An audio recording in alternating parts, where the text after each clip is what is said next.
us all welcome the arrival, ang Yorme ng City of Manila, Mayor Isko Moreno! Sinasamahan din po siya ng mahal na Vice Mayor ng City of Manila, Vice Mayor G. Atienza! Palakpakan po natin!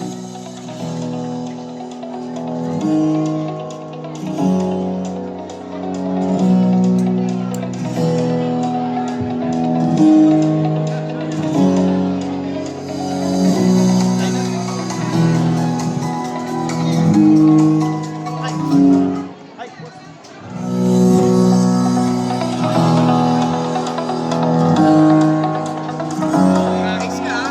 Nakita ko, nakakis ka. Nakakis ka, nakita ko.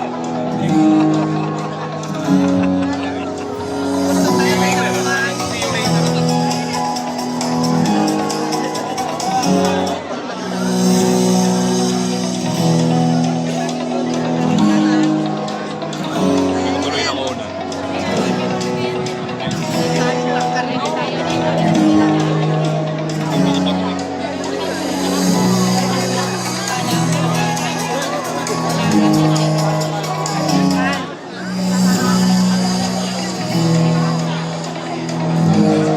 We're happy na kasama namin po kayo ngayon sa launching of PhilHealth Yakap in the City of Manila. Ayan. Ayan, kumusta po kayo lahat? Ingay naman dyan mga Manileños! Ayan!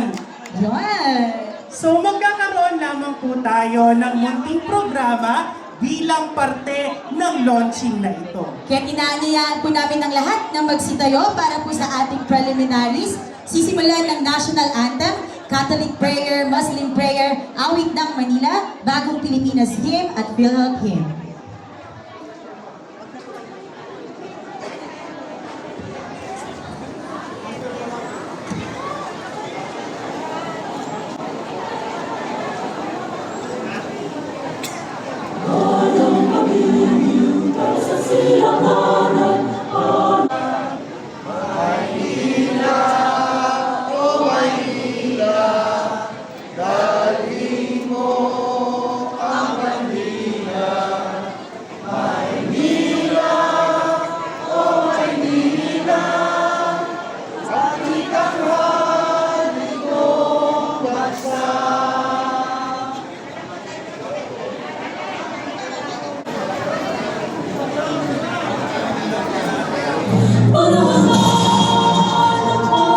Regional Office NCR North, sa pangunguna po ng Local Health Insurance ng Manila, At sa tulong na rin ng lokal na pamahalaan ng Manila at Department of Health, Metro Manila Center for Health and Development ang mahigpit na yakap para sa bawat Manileño. Dahil sa PhilHealth, yakap, gusto namin malayo ka sa sakit. ayan naman. At bago tayo magpatuloy sa ating programa, gusto naming pasalamatan ang Bernadette C. Lico. Sinasamahan din po tayo ng Acting Senior Manager of Corporate Marketing, Christine May Magno. Kasama rin po ang Acting Branch Manager of Pro NCR North, Ma'am May Rebenito Villa. Sinasamahan with our Yorme Francisco Isko Moreno. Nandito po siya ngayon. Palakpakan po! Sinasamahan din po siya ng ating mahal na Vice Mayor, Ma'am Chi Atienza.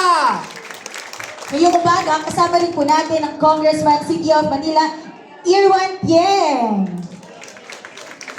Sinasamahan din po tayo mula sa City Health Committee, OIC of City Health Office, Dr. Grace H. Padilla. Sinasamahan din po tayo ng Assistant City Health Officer, Dr. Edgar Santos. Kasama po natin ngayong umaga ang Committee of Health, City of Manila, Irma Alfonso. Sinasamahan din po tayo ng ating masisipag na councilors, Councilor Rafael Che Borromeo. Attorney J.D. Hizon.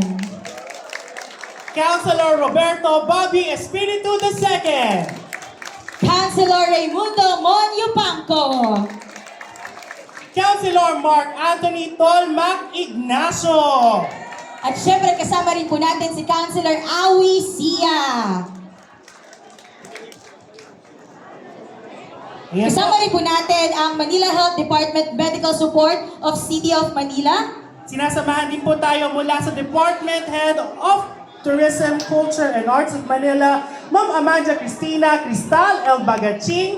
Sinasamahan din po siya ni ASEC Ronald Flores. Syempre, kasama rin natin ngayong umaga ang Department Head of Engineering and Public Works, Engineer Armando L. Andres.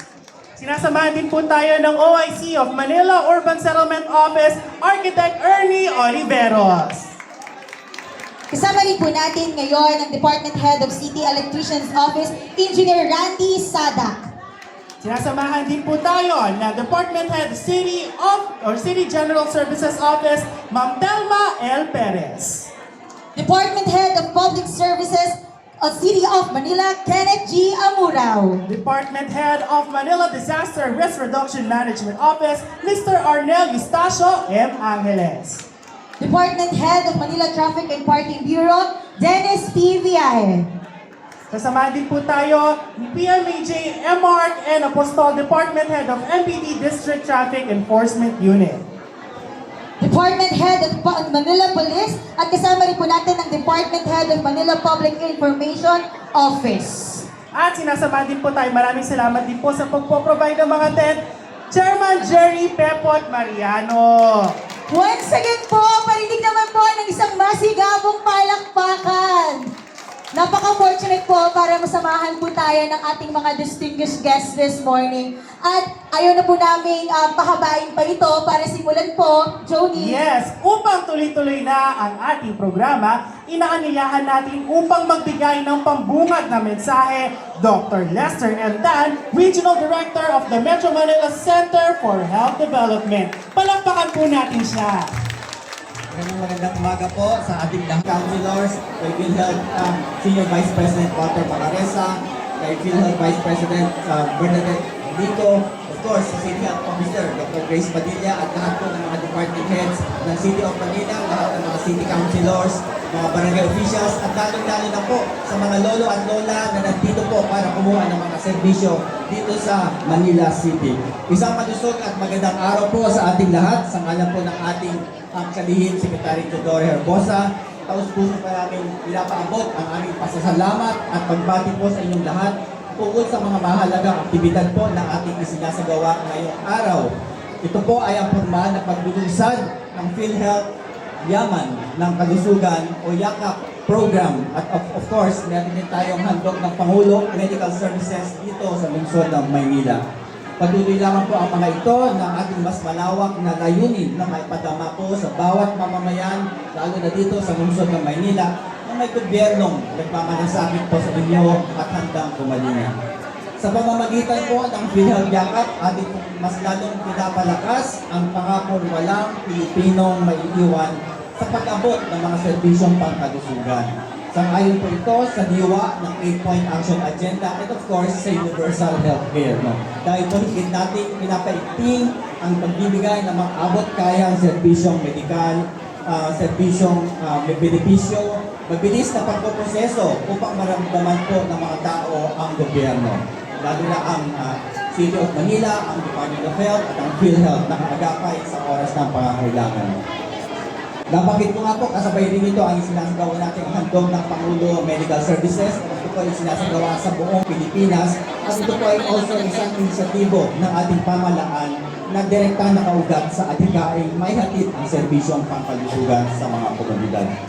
Madalas po natin sabihin na ang kalusugan po ay pundasyon ng isang masigla, masagana at produktibong lipunan. Kung may isang bagay po na dapat nating pagkaisahan, ito po yung patuloy nating pagtataguyod ng hangarin ng bawat mamayan aming pantay na pagkakataon upang maging malusog at aktibo sa kanilang komunidad.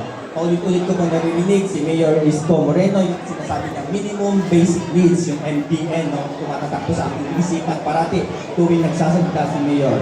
Binibigyan din po natin na hindi lamang nakasalalay sa pamahalaan ang tagumpay ng mga programa sa kalusugan. kasabay rin po kayo ng ating mga mamamayan, mga lolo at lola para po maisakatuparan natin ang ating misyon sa kalusugan. Ang inyong po mga kooperasyon para pangalagaan ang inyong mga sarili ay nararapat din po ng ating pangalagaan. Muli po, aming taos-pusong pasalamat at pagpati sa PhilHealth at sa pamahalang lungsod ng Maynila sa patagumpay na aktibidad ngayong araw. Naway patuloy po natin itaguyod ang ating maalab na hangarin na mapabuti ang serbisyong pangkalusugan para sa lahat dahil sa bagong Pilipinas, bawat buhay mahalaga. Maraming salamat po at magandang umaga po sa inyong lahat. Maraming salamat po, Dr. Lester M. Tan, Regional Director, Department of Health, Metro Manila Center for Health Development. Kami po ay masaya na kayo ay aming kasama ngayong araw upang matunghayan ang launching ng PhilHealth Yakap sa makasaysayang lungsod ng Maynila. At para bigyan naman po tayo ng message of support, tinatawagan po natin ang Physician in Charge ng Pedro Hill Health Center, Dr. Rosana Trinidad Milan. Palakpakan po natin! Ay, touch naman. Lang ako ngayon.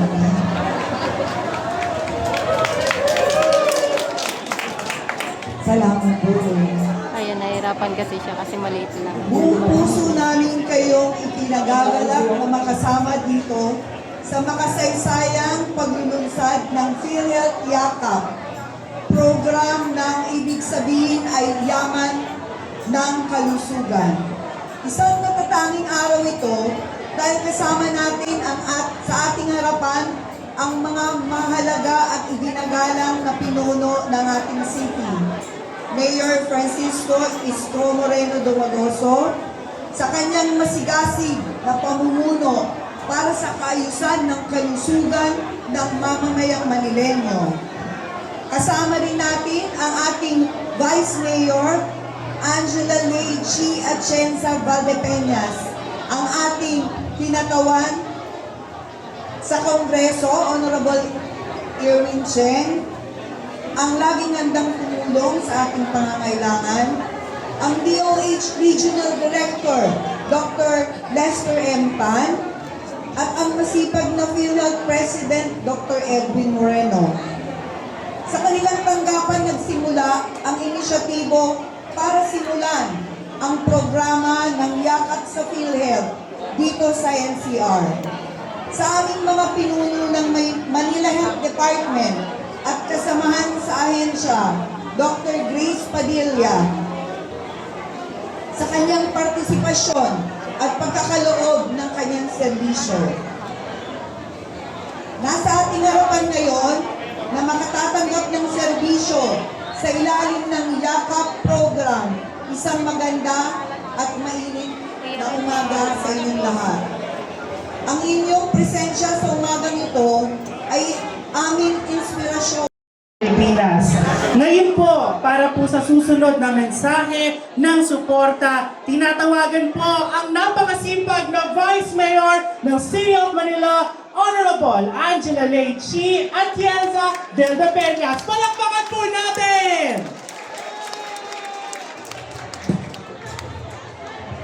Magandang umaga, mga kapitbahay ko. Kamusta po kayong lahat? Unang-una, gusto ko munang bumati sa ating mga kasama ngayon, na ating mahal na si Yormes Moreno Dumagoso. Palakpakan po natin siya. Dahil kung wala po siya, wala po ang lahat ng nakikita natin dito sa ating harapan ngayon. At batiin din natin si Sir Walter Bacaresa, representative mula sa PhilHealth. Of course, si Dr. Grace Padilla, Dr. Naomi Lipuanan, Bernadette Lico, Dr. Rosana Milan, Mayor Benito, at Ma'am Yvonne Fernandez mula sa OIC Health na PhilHealth. Alam niyo, sa totoo lang, nung kami nangangampanya ni Yorme, iisa lamang ang sinisigaw namin noon. At yan nga po ay maibalik ang mga minimum basic needs sa buhay ng mga Manileño. At isa po dyan ay ang pagbabalik ng isang healthcare system dito sa ating lungsod na alam natin na magpapagaling at hindi tayo susunitan. Naramdaman niyo po ba ng bago ng ngayon? Dahil, noong pagpasok po namin yun, kaya ang una niyang ginawa ay nalagaan niya ang ating mga barangay health workers, ang mga taong tumutulong sa ating mga health centers, at dahil dyan, unti-unti na rin naayos ang sistema. Although, with the help of the national government and PhilHealth, mas agresibo po ngayon na mararamdaman niyo ang suporta ng national government at local government unit na talagang magpapagaling sa inyo. Kaya, sa 2 buwan na kami ni Yorme may magkasama dito sa aming posisyon, marami na pong nangyaring pagbabago. Yan po ay sa Baseco, ang pagbubukas ng Cath Lab, at ngayon naman dito sa ating mahal na health center na malapit lang sa bahay ko, Tegucigalpa Health Center. Kaya, ito ay isang sumisimbolo na dito sa Maynila, kahit na 2 buwan, marami na pong naayos ang ating mahal na alkalde. Sa 3 taon na kami po ay narito, makakasiguro kayo na pinangako po namin natatapos ang inyong ilong bilang Manileño ay matutuloy po. Kaya hindi ko na po hahabaan ito dahil alam ko gusto nyo nang marinig ang mensahe ng ating napakamahal na alkalde. Pero So, sa inyo po, mga nanay ko, mga tatay ko, maganda pa yung condominium. Maganda. Sabi ko sa mga bisita natin, inutang ko yan. O yung inutang ko, napakinabangan ba ng tao? Ayan, hospital. Gamit. Kaya ako, sabi ko sa inyo, iraraos ko kayo. Sa totoo. And days, coming to Manila with our partnership with DOH and PhilHealth.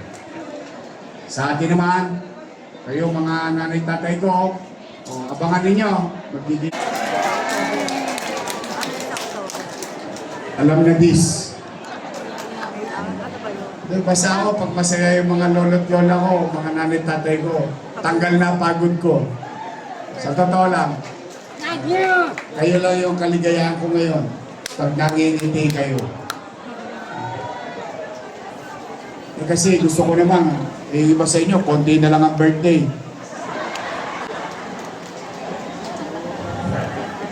Gusto ko, sa hinaba-haba ng buhay ninyo, sa ating komunidad, ngayon yung maramdaman na may gobyerno na nagmamalasakit sa inyo at nagmamahal sa inyo.